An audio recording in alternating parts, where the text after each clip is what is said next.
Hello buddies, आज हम chapter biomolecule start करने वाले हैं। तो देखिए, जो भी एलिमेंट अर्थ क्रस्ट में पाए जाते हैं वो लिविंग टिश्यू में भी पाए जाते हैं। लेकिन अगर हम कार्बन, हाइड्रोजन, ऑक्सीजन, नाइट्रोजन और सल्फर की बात करें तो ये एलिमेंट लिविंग ऑर्गेनिज्म के अंदर ज्यादा होते हैं अर्थ क्रस्ट के कंपैरिजन में।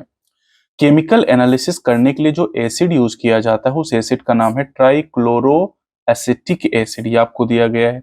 जब केमिकल एनालिसिस करते हैं तो हमें दो पूल मिलते हैं। जो एसिड सॉल्युबल पूल होता है उसे हम टेक्निकली फिल्ट्रेट कहते हैं, और जो एसिड इनसॉल्युबल पूल होता है उसे रिटेंटेट कहा जाता है। एसिड सॉल्युबल पूल में साइंटिस्ट को 1000 टाइप के ऑर्गेनिक और इनऑर्गेनिक कंपाउंड मिले हैं।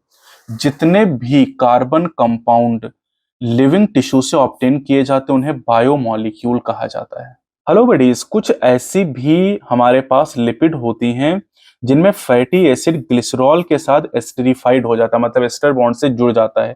इन्हें मोनोग्लिसराइड, डाइग्लिसराइड या ट्राइग्लिसराइड कहा जाता है।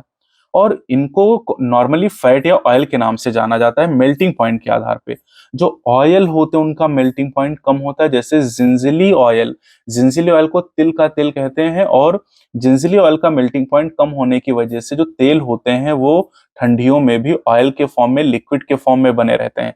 कुछ लिपिड ऐसी होती जिनमें फास्फोरस और फास्फोराइलेटेड ऑर्गेनिक कंपाउंड होते हैं, इन्हें फास्फोलिपिड कहा जाता है। ये सेल मेम्ब्रेन में पाई जाती हैं, जैसे लेसिथिन इसका एग्जांपल है। न्यूरल टिश्यू में सबसे कॉम्प्लेक्स टाइप की लिपिड प्रेजेंट होती हैं।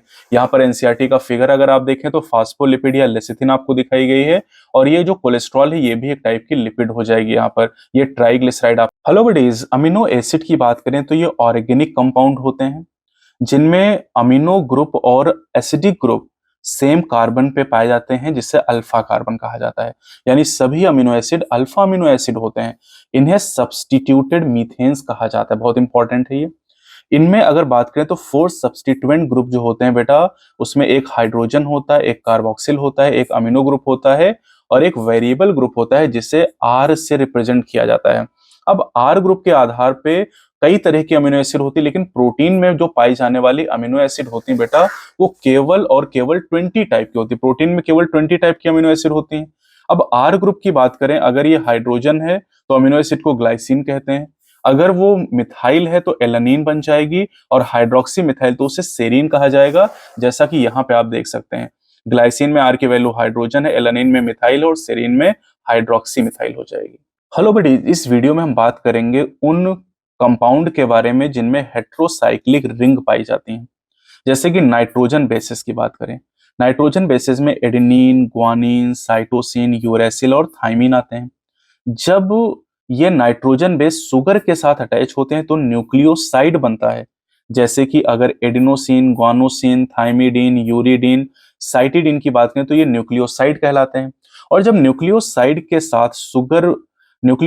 साथ जब फॉस्फेट भी अटैच हो जाता है तो न्यूक्लियोटाइड बनता है, जैसे adenylic acid, thymidylic acid, guanylic acid, uridylic acid, cytidylic acid. ये सब न्यूक्लियोटाइड हैं। न्यूक्लियोटाइड के नाम में एसिड जरूर आ रहा है, ये ध्यान रखिएगा। अब जो न्यूक्लिक एसिड है, डीएनए और आरएनए, ये न्यूक्लियोटाइड से बेटा बने होते हैं, और डीएनए आरएनए जेनेटिक मटेरियल की तरह काम करते हैं, यानी एक पीढ़ी के कैरेक्टर को दूसरी पीढ़ी तक ले जाते हैं।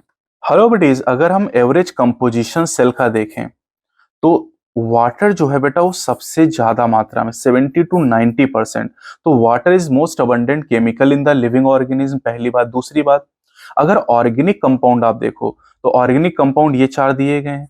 इनमें अगर आप देखो तो प्रोटीन सबसे ज्यादा है 10 से 15%, न्यूक्लिक एसिड 5 से 7% है, देन कार्बोहाइड्रेट 3% है, लिपिड 2% होगा, और जो आयन है बेटा वो 1% है। तो ये जो चार ऑर्गेनिक कंपाउंड हैं इनको आप ध्यान रखिएगा। बाकी वाटर और आयन जनरली याद रहता है। वाटर सबसे अबंडेंट है, ये आपसे नीट में कई बार पूछा गया है। और अगर हम प्रोटीन, पॉलीसैकेराइड, न्यूक्लिक एसिड और लिपिड की बात करें तो लिपिड सही मायने में मैक्रोमोलिक्यूल नहीं है। ट्रू मैक्रोमोलिक्यूल तीन ही है: protein, polysaccharide and nucleic acids. Hello buddies, ये जो सेकेंडरी मेटाबोलाइट का एग्जाम्पल है बेटा बहुत इंपॉर्टेंट है। तो इसमें लेफ्ट साइड में आपको कैटेगरीज दी गई हैं और राइट में उनके एग्जाम्पल दिए गए। बहुत इंपॉर्टेंट, बहुत अच्छे से याद करिएगा। जैसे पिगमेंट की बात करें तो पिगमेंट में कैरोटीनॉइड और एंथोसाइनिन आ जाएंगे। एल्किलॉइड में मॉर्फिन और कोडीन आ जाएंगे। टर्पिनॉइड में मोनोटर्पिन डाइटर्पिन आएंगे। इसेंशियल ऑयल में लेमन ग्रास ऑयल आएगा जिसे जराकू साप कहते हैं। टॉक्सिन में एब्रिन और रेसिन आ जाएंगे। लेक्टिन में कॉर्न कैनावेलिन बहुत इंपॉर्टेंट है। ड्रग्स में विनब्लास्टिन और कर्कमिन आ जाएंगे। पॉलीमेरिक सब्सटेंसेज में रबर, गम, सेलुलोज यहाँ पर काफी ज्यादा इंपॉर्टेंट है। अब जो सेकेंडरी मेटाबोलाइट होते हैं बेटा, कुछ ऐसे सेकेंडरी मेटाबोलाइट होते हैं जिनका इकोलॉजिकल इंपॉर्टेंस है, कुछ का ह्यूमन वेलफेयर के लिए यूज किया जाता है, जैसे रबर, ड्रग्स मतलब दवाइयां, स्पाइसेस मसाले, सेंट और पिगमेंट, ये ह्यूमन वेलफेयर के लिए, मनुष्य के फायदे के लिए यूज किए जाते हैं। बहुत इंपॉर्टेंट टॉपिक है ये। हेलो बेटीज, लिपिड की बात करें तो लिपिड जनरली वाटर इनसॉल्युबल होती हैं। ये फैटी एसिड के फॉर्म में हो सकती हैं। फैटी एसिड की बात करें तो इनमें कार्बोक्सिल ग्रुप अटैच होता है आर ग्रुप से। आर ग्रुप में कार्बन का जो नंबर होता है वो 1 से लेकर 19 तक हो सकता है, यानी फैटी एसिड में 2 से लेकर 20 कार्बन पाई जाती हैं। जैसे एक पॉमिटिक एसिड है फैटी एसिड जिसमें 16 कार्बन होती हैं और इसके आर ग्रुप में 15 कार्बन होंगी। अरेकिडोनिक एसिड में 20 कार्बन होती हैं और इसके आर ग्रुप में 19 कार्बन हो जाएंगी। फैटी एसिड सैचुरेटेड भी हो सकती हैं, अनसैचुरेटेड भी हो सकती है। इसका क्या मतलब है? सैचुरेटेड में डबल बॉन्ड कार्बन कार्बन के बीच नहीं मिलेगा, जबकि अनसैचुरेटेड में एक या एक से ज्यादा carbon carbon double bond present होंगे। दूसरी जो सिंपल लिपिड उसे ग्लिसरॉल कहते हैं। ये ट्राई हाइड्रोक्सी प्रोपेन होता है। इसका फिगर भी एनसीईआरटी में आपको दिया गया है। देखिए ये पॉमिटिक एसिड आपको दिखाई गई है जो कि 16 कार्बन की फैटी एसिड है, और यहाँ पर ये ग्लिसरॉल दिखाया गया जो कि ट्राई हाइड्रोक्सी प्रोपेन है। Hello buddies, acidic amino acid की अगर बात करें तो इसका एग्जाम्पल आपको याद रखना है ग्लूटामिक एसिड। बेसिक में आपको याद करना है लाइसिन, और न्यूट्रल में वैलिन आपको याद करना है। एरोमेटिक अमीनो एसिड में 3 नाम इंपॉर्टेंट है, tyrosine, phenyl alanine and tryptophan. साथ ही साथ जब किसी अमीनो एसिड में पॉजिटिव और नेगेटिव दोनों चार्ज आते हैं तो इसे ज्विटर आयनिक फॉर्म के नाम से जाना जाता है। अगर यहाँ पर आप अमीनो एसिड की बात करें बेटा तो देखो जो 3 तरह की अमीनो एसिड एनसीईआरटी में फिगर के साथ दी गई हैं, अगर आर की वैल्यू एच है तो उसे ग्लाइसिन कहेंगे, आर की वैल्यू मिथाइल है तो उसे एलानिन कहेंगे, और आर की वैल्यू अगर हाइड्रोक्सी मिथाइल यानी CH2OH है तो उसे सेरीन का नाम दिया जाएगा। हेलो बडीज, आज के इस वीडियो में हम बायो मैक्रोमोलिक्यूल की बात करेंगे। देखिए एसिड सॉल्युबल पूल या फिल्ट्रेट में जितने भी कंपाउंड हैं सबका मॉलिक्यूलर वेट 18 से 800 डाल्टन के बीच में होता है। ठीक है, अब एसिड इनसॉल्युबल पूल की बात करें तो इसमें केवल 4 तरह के ऑर्गेनिक कंपाउंड होते हैं, प्रोटीन, न्यूक्लिक एसिड, पॉलीसैकेराइड और लिपिड। इनमें अगर लिपिड का एक्सेप्शन छोड़ दिया जाए तो बाकी तीनों का मॉलिक्यूलर वेट 10,000 डाल्टन या उससे ज्यादा होता है।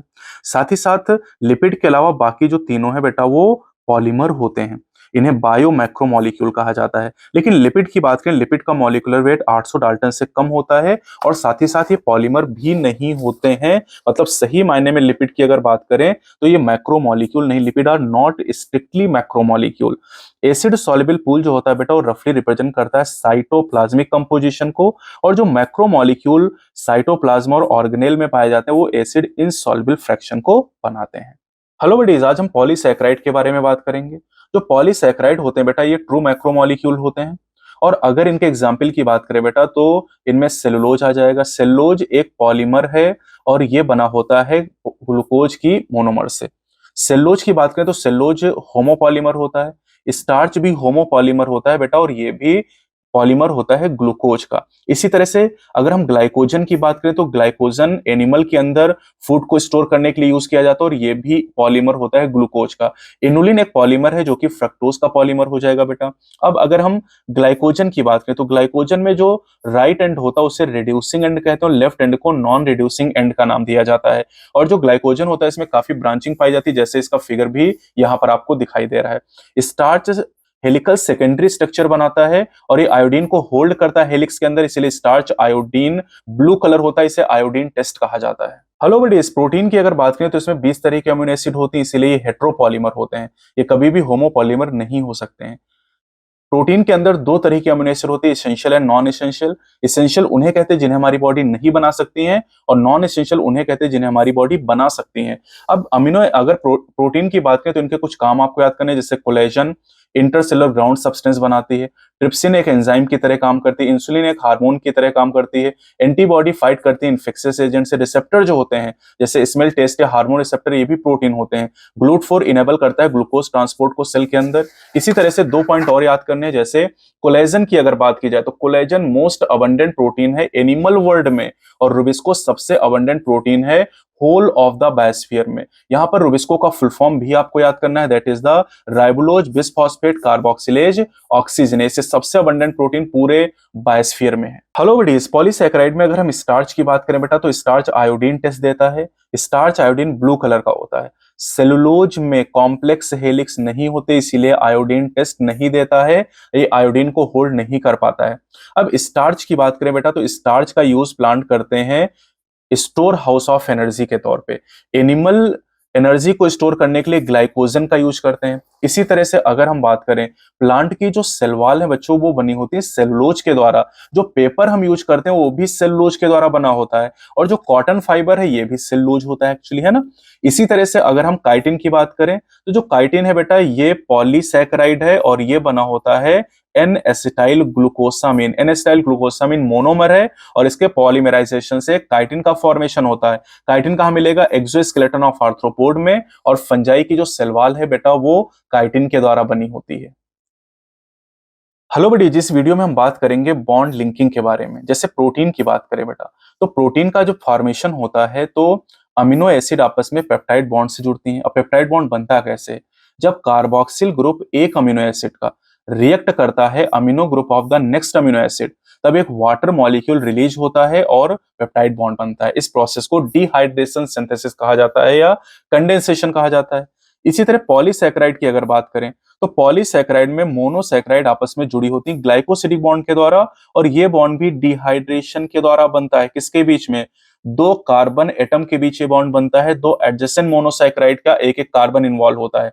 अगर हम न्यूक्लिक एसिड की बात करें, तो न्यूक्लिक एसिड में जो फॉस्फेट ग्रुप होता है वो 3 प्राइम कार्बन से लिंक करता है एक शुगर के, और 5 prime carbon of sugar of succeeding यानी अगले वाले न्यूक्लियोटाइड से जुड़ता है। ये जो बॉन्ड है यहाँ पर। हेलो बडीज, आज के इस वीडियो में हम बात करेंगे लिविंग स्टेट के बारे में। तो सबसे पहले ब्लड में ग्लूकोज का कंसंट्रेशन हम याद करेंगे। ये 4.2 मिलीमोल पर लीटर से 6.1 मिलीमोल पर लीटर होता है। पहले एनसीईआरटी ने 4.5 से 5 दिया हुआ था, अब इसको चेंज कर दिया है। हार्मोन का कंसंट्रेशन भी याद करिएगा, नैनोग्राम पर एमएल में हो सकता है। अब लिविंग स्टेट को कैसे डिफाइन करेंगे? लिविंग स्टेट की बात करें तो living state is a non equilibrium. Non equilibrium होती पहली चीज, इक्विलिब्रियम नहीं, non equilibrium. Steady state to be able to perform work. और यहां पर एक बात और लिखी कि लिविंग स्टेट और मेटाबॉलिज्म सिनोनिमस होते हैं, मतलब अगर मेटाबॉलिज्म ना हो तो लिविंग स्टेट पॉसिबल नहीं है, और इसीलिए मेटाबॉलिज्म को हम डिफाइनिंग प्रॉपर्टी के नाम से जानते हैं। हेलो बड़ी, आज की इस वीडियो में हम बात करेंगे केमिकल रिएक्शन के बारे में। देखिए, बेरियम हाइड्रोक्साइड जब सल्फ्यूरिक एसिड से रिएक्शन करके बेरियम सल्फेट और वाटर बनाता है तो इसे इनऑर्गेनिक केमिकल रिएक्शन कहते हैं।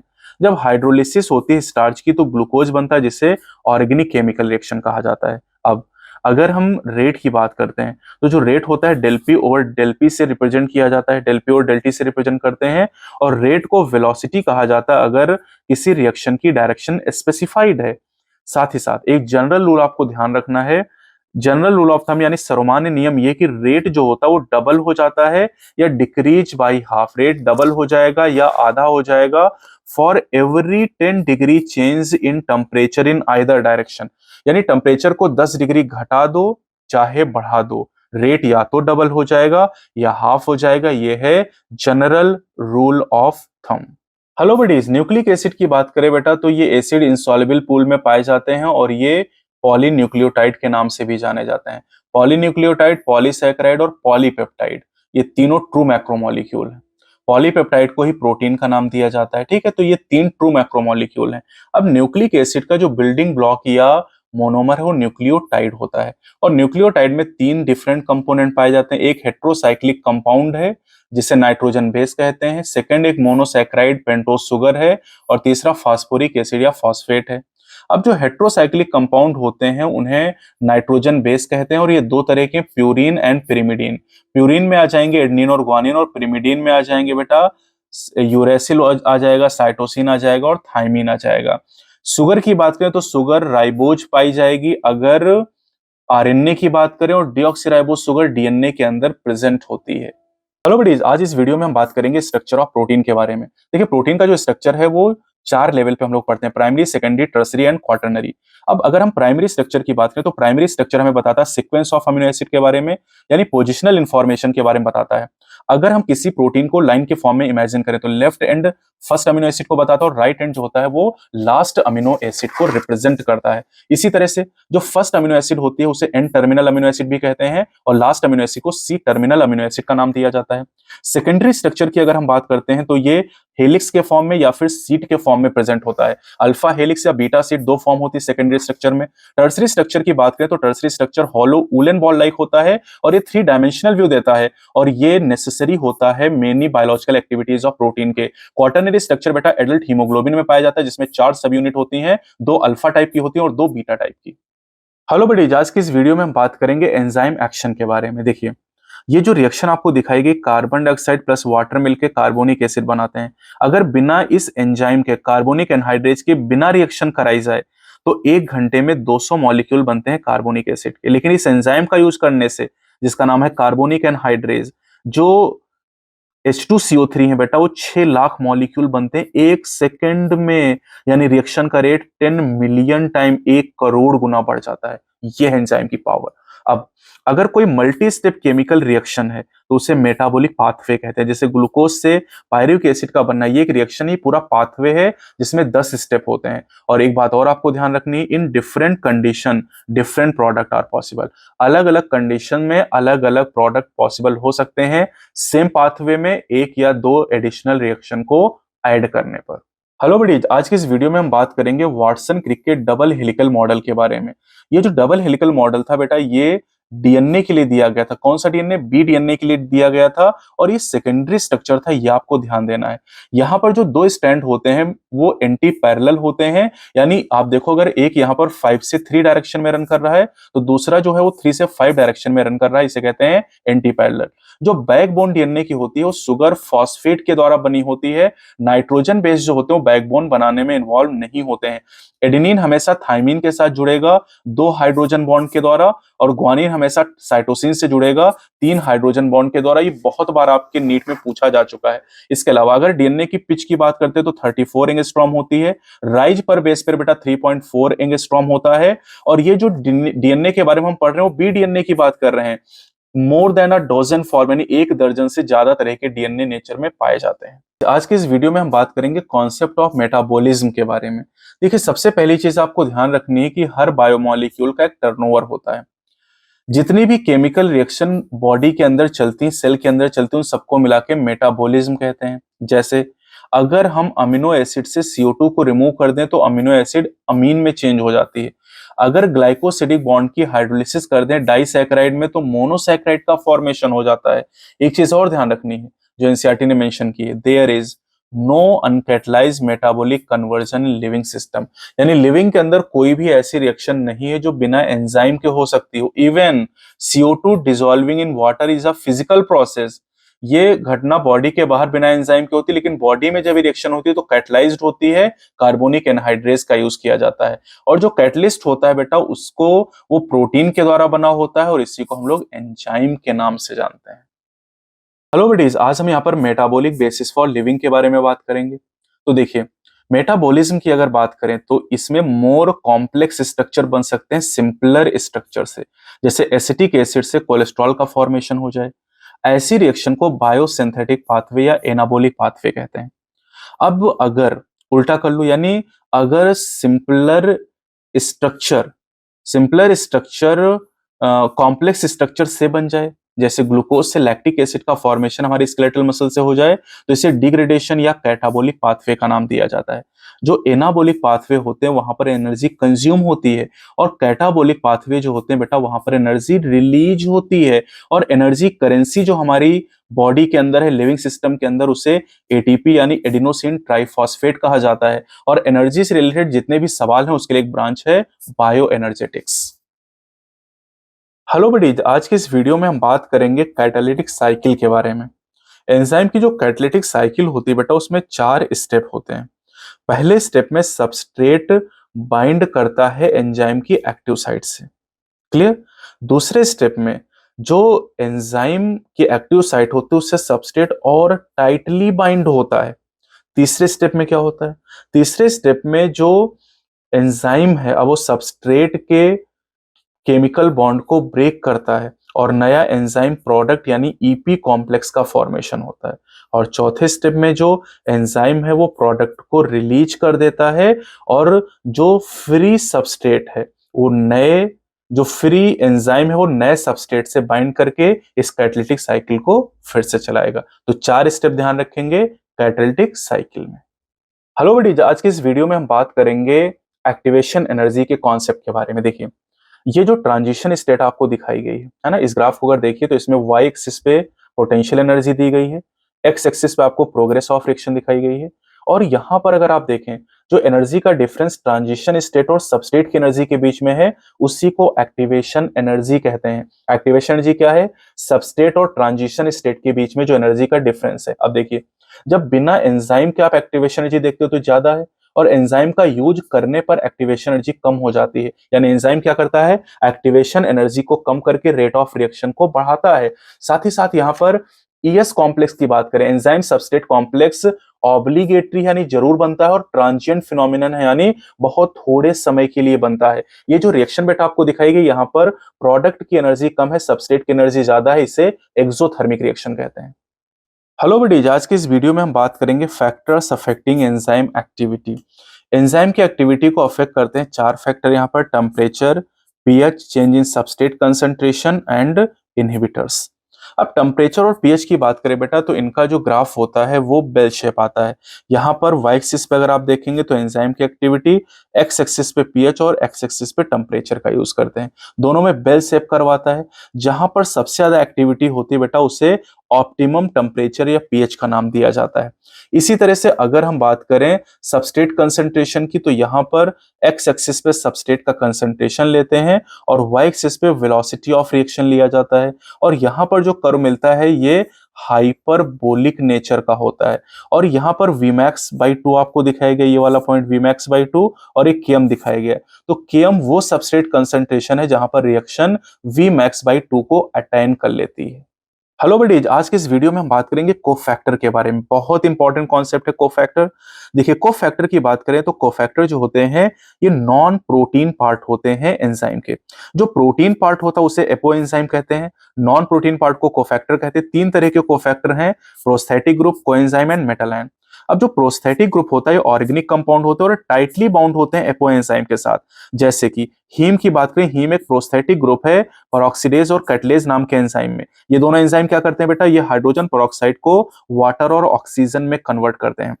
कोएंजाइम की बात करें तो ये भी ऑर्गेनिक कंपाउंड लेकिन एपो एंजाइम से ट्रांजिएंटली बाइंडिंग करते हैं। एनएडी और एनएडीपी बेटा ये 2 कोएंजाइम हमारे सिलेबस में है, और ध्यान रखिएगा कि जो कोएंजाइम होते हैं इनका पार्ट विटामिन होते हैं, जैसे एनएडी और एनएडीपी में विटामिन नियासिन पाया जाता है। इसी तरह से मेटालाइन की बात करें, ये कोऑर्डिनेशन बॉन्ड का फॉर्मेशन करते हैं, जैसे जिंक को फैक्टर है कार्बोक्सी पेप्टाइडेज के लिए। हेलो बडीज, आज यहाँ पर हम बात करेंगे एंजाइम के बारे में। देखिए, लगभग सारे एंजाइम प्रोटीन होते हैं लेकिन कुछ एंजाइम न्यूक्लिक एसिड से बने होते हैं जिन्हें राइबोजाइम कहा जाता है। राइबोजाइम एक्चुअली आरएनए एंजाइम होते हैं, जैसे 23S आरएनए। ये एक्चुअली एक राइबोजाइम की तरह काम करता है बैक्टीरिया में प्रोटीन सिंथेसिस के समय। अब एंजाइम की बात करें तो इनमें प्राइमरी, सेकेंडरी और टर्सरी स्ट्रक्चर होते हैं। टर्सरी स्ट्रक्चर में एक्टिव साइट पाई जाती है और एक्टिव साइट वो जगह है जहां पर सबस्ट्रेट फिट होता है। अब अगर हम इनऑर्गेनिक कैटलिस्ट से इनको कंपेयर करें तो एक बहुत मेजर डिफरेंस है बेटा कि जो इनऑर्गेनिक कैटलिस्ट होते हैं वो हाई टेम्परेचर और हाई प्रेशर पर एक्टिव होते हैं, लेकिन एंजाइम डैमेज हो जाते हैं हाई टेम्परेचर पर 80 डिग्री सेल्सियस के ऊपर। लेकिन कुछ ऐसे एंजाइम हैं जो निकाले गए हों उन ऑर्गेनिज्म से जो रहते हैं एक्सट्रीमली हाई टेम्परेचर में, वो स्टेबल रहते हैं, करीब 80-90 डिग्री सेल्सियस पर अपना काम कर सकते हैं। इसीलिए थर्मल स्टेबिलिटी एक इंपॉर्टेंट क्वालिटी है उन एंजाइम की जो थर्मोफिलिक ऑर्गेनिज्म से आइसोलेट किए गए हैं। हेलो बडीज, आज हम बात करेंगे एंजाइम के क्लासिफिकेशन और नॉमेनक्लेचर के बारे में। एंजाइम के क्लासिफिकेशन की बात करें तो एंजाइम को 6 क्लास में डिवाइड किया गया है। हर क्लास के 4 से 13 सब क्लास हैं और इनका नाम 4 डिजिट नंबर में लिखा जाता है। पहला जो क्लास है उसे ऑक्सीडो रिडक्टेज या डिहाइड्रोजिनेज कहते हैं। दूसरा क्लास है ट्रांसफेरेज, तीसरा क्लास है हाइड्रोलेज जो बॉन्ड को तोड़ता है। चौथा क्लास लाइज है, जब ये रिएक्शन कराता है तो carbon carbon double bond appear होता है। इसी तरह से जो पांचवा क्लास है बेटा ये आइसोमेरेज है जो आइसोमर बनाता है। और छठा क्लास लाइगेज है जो बॉन्ड की लिंकिंग करता है, जैसे डीएनए लाइगेज अगर आप याद करिए तो ओकाजाकी फ्रेगमेंट को जोड़ता था। इसी तरह से अगर हम ऑक्सीडो रिडक्टेज की बात करें तो ये रिएक्शन के दौरान ऑक्सीडेशन रिडक्शन यानी रिडॉक्स कराता है। ट्रांसफरेज जो होता है ग्रुप को ट्रांसफर करता है, लेकिन वो ग्रुप हाइड्रोजन नहीं होना चाहिए, उसके अलावा कोई भी ग्रुप होना चाहिए। और हाइड्रोलेज की बात करें, जितने भी डाइजेस्टिव एंजाइम है सभी हाइड्रोलेज से बिलोंग करते हैं। हेलो बडीज, आज के इस वीडियो में हम बात करेंगे कॉम्पिटिटिव इनहिबिटर के बारे में। बहुत इंपॉर्टेंट कॉन्सेप्ट है। कॉम्पिटिटिव इनहिबिशन कहते किसे हैं? अगर कोई इनहिबिटर मॉलिक्यूल सबस्ट्रेट से क्लोजली रिजेम्बलेंस शो करता है और एंजाइम की एक्टिविटी को इनहिबिट करता तो उसे कॉम्पिटिटिव इनहिबिटर, इस फिनोमिनन को कॉम्पिटिटिव इनहिबिशन कहते हैं।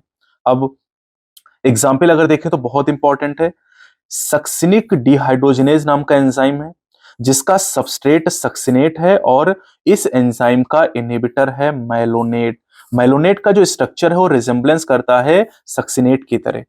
तो ये बहुत इंपॉर्टेंट कॉन्सेप्ट है। Malonate is the competitive inhibitor of succinate dehydrogenase enzyme. अब ऐसे कॉम्पिटिटिव इनहिबिटर का यूज अक्सर किया जाता है बैक्टीरियल पैथोजन को कंट्रोल करने के लिए, यानी बैक्टीरिया से होने वाली बीमारियों को कंट्रोल करने के लिए कॉम्पिटिटिव इनहिबिटर यूज किए जाते हैं।